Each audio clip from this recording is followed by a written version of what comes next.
Hello everyone, I'm Theo, and I was in two minds whether to make this video or not. It's going to be a hard video to make, but as you can see from the title, I'm going to be talking about my new diagnosis. So this is an unedited version because I think it's really important that I keep it clear, even though it's not going to be concise. It's not going to be and that's going to happen a lot. I think it's really important that I make this video. Not just for me, I think it's important for me, but also because other people, hopefully in the same situation, or the situation I was in hospital, are going to watch this video and know that it's going to be okay. And even though I don't feel very okay right now, I'm hoping when I watch this in a year's time, I'm going to be like, oh, do you remember when? I've actually just realised that in this video you can't see what I'm making the video about. 2 seconds. So, as you can see from my other videos, before June, I was walking, I was fine. I even started running, which took a lot because I had to go to physio for my back, and then I had patellar tendinopathy in my knee, so I had shockwave treatment in my knee. That's not the new diagnosis, that was a while ago. And I went to physio, and I was learning to run again. I say learning to run again because I hadn't in a while, because of pain, chronic pain and chronic fatigue. Anyway, it's another story for another day. Now, you still haven't seen, so you would have seen in other videos that I now am in a wheelchair. I'm trying to show you the wheelchair. As you can see, I'm great at driving. Spatial awareness is there, obviously. There we go. This is my wheelchair. I just want to do a quick shout out to Jay, who has lent me this wheelchair. Thank you so much. So, it's a very quick thank you, but you know how grateful I am. So, I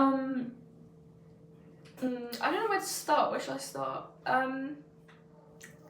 About just before I went to hospital, I wasn't walking very well. I had I think it was like a gait, and I couldn't walk without at least 2 or 1 person holding me. And then I couldn't walk. I woke up and I was like, I can't actually stand up. Like, I tried to stand up and just fell. And at the time we were on holiday in Hay-on-Wye, and it was probably very scary. It was so scary. I just got up and I just couldn't walk. And I then started doing research into what it might be. Obviously I didn't research it so much because you know when you type into Google your symptoms and then it says you're already dead. I mean, that's just that's a really dark joke, sorry. You have to make dark jokes though sometimes. But honestly, I was scared. And then on the 6th of June, I had a seizure. So, woo, penis. So I have something called Tourette's, if you hadn't noticed. I have verbal tics and physical tics. But what also comes with my Tourette's is something called tic attacks, but they're mainly known as non-epileptic seizures. Mine last from 5 minutes, is like the normal average time for me. And the longest I've had is probably 10 minutes, 12 minutes. Anyway, this lasted 50. And I'm not going to go into too much detail about seizure. It was really hard. It was so hard. I was on holiday at the time at a Tourette's weekend festival. It's a weekend away for people with Tourette's. And we do all sorts of activities and stuff. And I was like, no, I'm fine. And then suddenly fell to the floor and I wasn't fine. Luckily, my mum was with me at the time. And there was someone there who, I will shout, everyone there was amazing.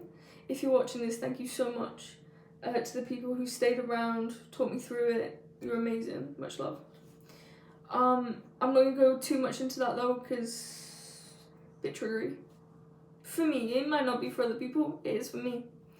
So I hold that, and I'm much better than I was at just being like, actually, I can't share that right now. And maybe I will, maybe I won't in the future.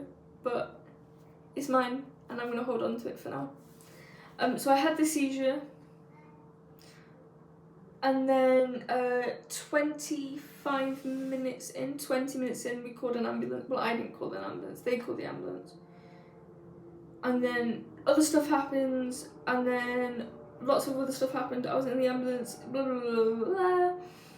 I'm skipping over some bits because I don't want to tell you all the medical jargon because, you know, some of it's personal. And if you were there, you know what I'm on about.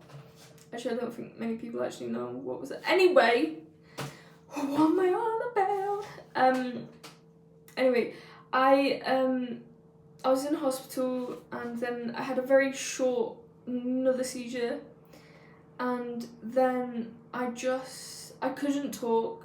You'll see from my other videos, especially on TikTok, I could not speak. Like, it was very slurred, it was hard to understand me, and if I talked at this speed, you had no hope of understanding me, and that's really scary.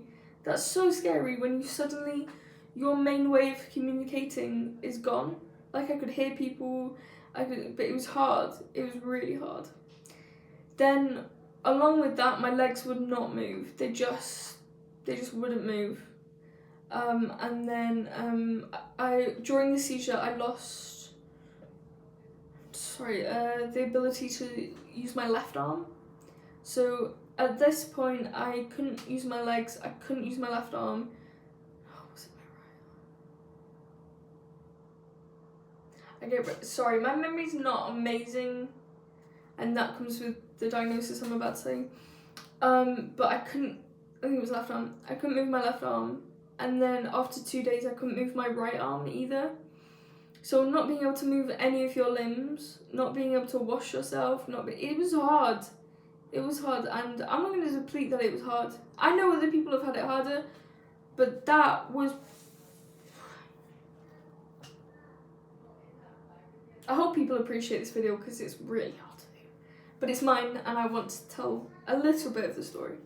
I couldn't move anything, and then I was in hospital for 16 days.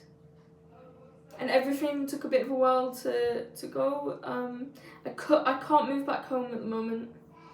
My old home, as I now call it, still has all my stuff in.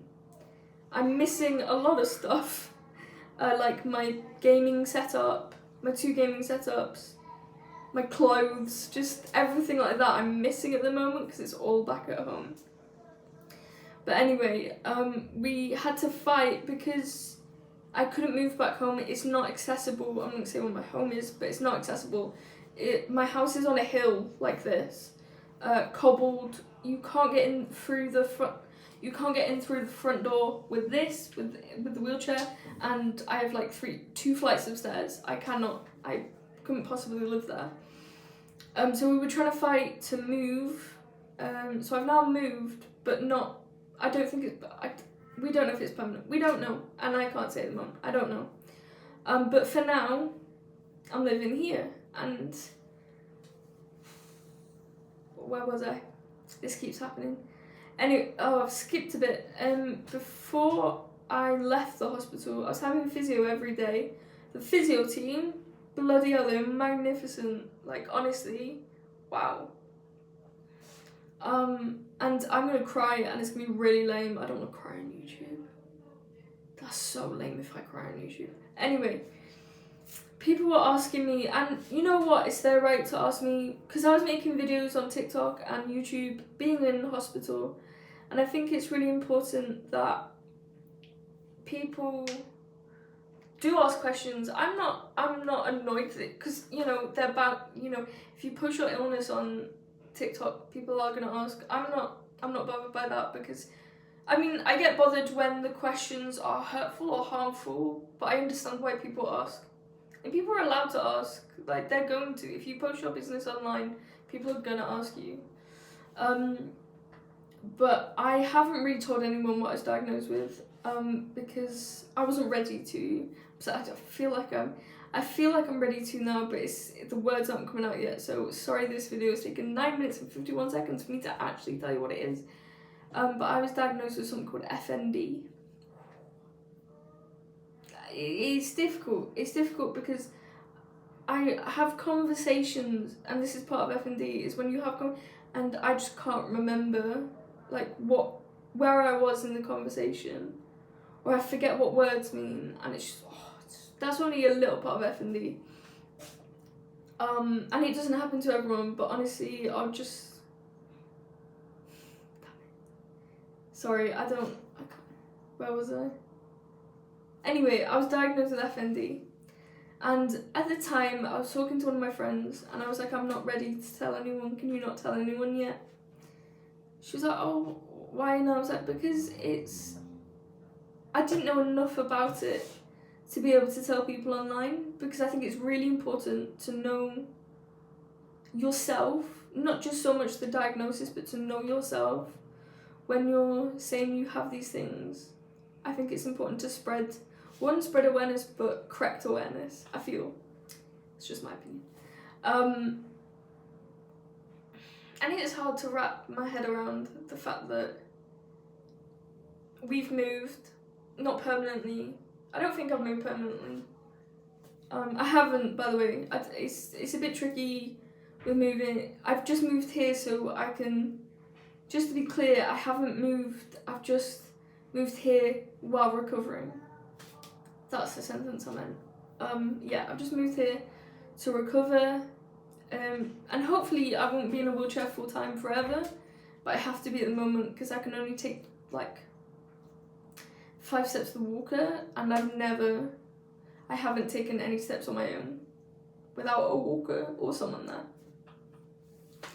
And it's hard, you know. I feel I'm going to do another video of what it's like being in a wheelchair, but it is hard, and I can't move my arms properly. For example, I can't take my own tablets at the moment because my fingers don't grasp things. Like, I can't write very well at the moment either. It's been really hard. Like, I'm not gonna lie, I'm not trying to downplay it, but I'm also not trying to go into too much detail. But it was hard, and it was hard on my family as well. I'm not gonna sugarcoat that. It was hard on my partner, it was hard on my friends, but it was really hard for my family. But we are a very close family, a very close-knit and supportive family, and I know they're there for me, and I'm there for them. And it was hard. Because like they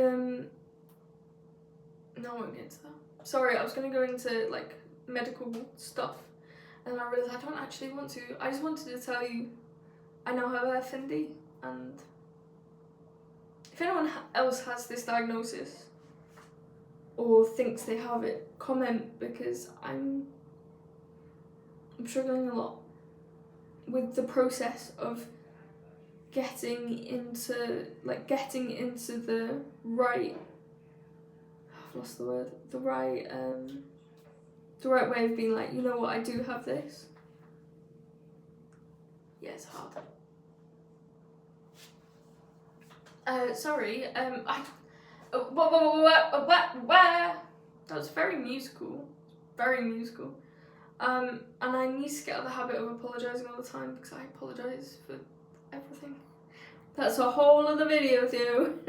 Anyway, I hope everyone's well. I just wanted to say as well, I also wasn't ready to make this video, and then I want to share some good news, because that's kind of a downer. And then I reached 1,000 subscribers. I'm so happy about. I've been trying for my first video was 5 years ago, and I remember messaging a friend saying, can you help me get to 50 subscribers, and now we're on 1,000. Well, I say I'm on 1,000. I was in a car park waiting for my mum in the car, and I refresh YouTube, YouTube Studio, and it tells me how many subscribers I had. And I'm like, okay, that's weird, refresh it again. And suddenly I had 100 more subscribers. I don't know if this is right now, but I went home, I got to the flat car park, the car park in my flat, and I was on like 1,200. I was like, how is this happening? And then from getting in the lift to getting to my flat, which is what, 2 minutes? 3 minutes max. I'm now on 1,450 something. What is happening? It might have all gone. I don't know, YouTube keeps doing this to me. But that's insane. Like how magical and how magical of a moment is that? And I hope if you see this video you're subscribed, because I'm trying to help people. I mean, also, I'm not going to sugarcoat this. I'm trying to help myself as well. As I said before, I'm trying to help myself, but also I'm trying to help other people. So if you see this video and you know someone who's struggling in hospital or who is struggling with a diagnosis, let them watch this video. I hope it helps in some way. Because I'm scared too. Hope you're all well.